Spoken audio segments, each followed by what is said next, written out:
అనుకున్నాను, ఈ భాగ్యం లేదేమో అనుకున్నా.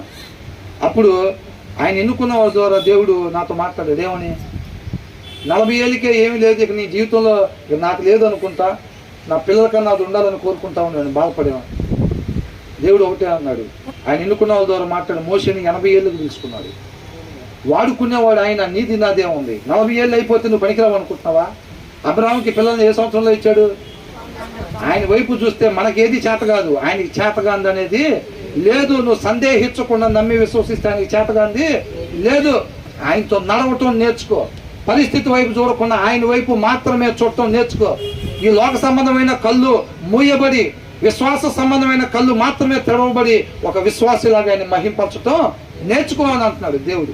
అర్థమైందండి? ఆ బలం మనకి కావాలి, ఆ విజయం మనకి కావాలి అని అంటే వాక్యాన్ని బాగా, ఈ పరలోకపు మన్నాని, క్రీస్తు అనే ఆహారాన్ని మనం సమృద్ధిగా భుజించే వారికి ఉండాలి.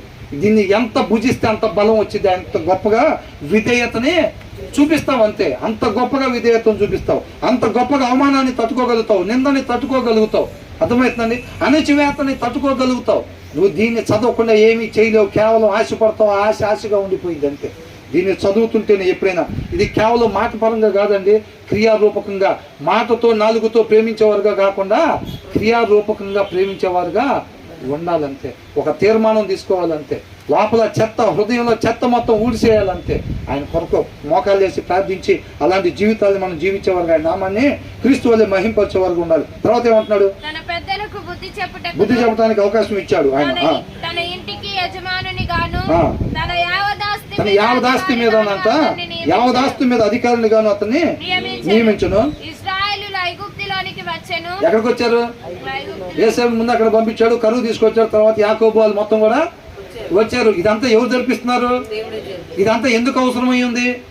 అందరూ ఆయన వైపు చూడటం కోసం, ఆయనగా తెలుసుకోవటం కోసం, మన ఇష్టాన్ని పూర్తిగా చంపుకొని మనల్ని మనం ఉపేక్షించుకొని ఆయన్ని వెంబడించే దానికోసం. ఆయన వెంబడించటం అంటే ఆయన మాటని, దొంగతనం చేయొద్దు, దొంగతనం చేయకుండా వెంబడించు, అబద్ధాలు ఆడద్దు, అబద్ధాలు ఆడకుండా ముందుకెళ్తాం, వ్యభిచారం చేయొద్దు, వ్యభిచారం చేయకుండా ముందుకెళ్తాం, అది ఆయన వెంబడించడం. అర్థమవుతుందండి? ఇవన్నీ తెలుసుకోవటం కోసం చేస్తున్నాడు. ఎందుకు చేశాడు వాళ్ళకి? ఐగుప్తు ఎందుకు పంపించాడు? ఐగుప్తులోంచి వాళ్ళని బయటకు ఎందుకు తీసుకొచ్చాడు? అరణ్యంలో 40 సంవత్సరాలు ఎందుకు తిప్పాడు? కనాల్లోకి ఎందుకు పంపించాడు? ఇదంతా దేనికి చేశాడు అసలు?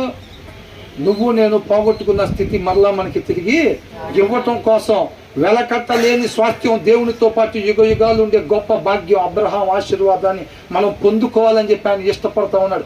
మన కోసం తన పరిశుద్ధమైన రక్తాన్ని కాచి తన ప్రాణాన్ని పెట్టి మన తరపున ఇంకా కూడా విజ్ఞాపన చేస్తూ ఉన్నాడు. ఆయనలాగా మనల్ని ప్రేమించేవాడు ఎవరు కూడా లేడు.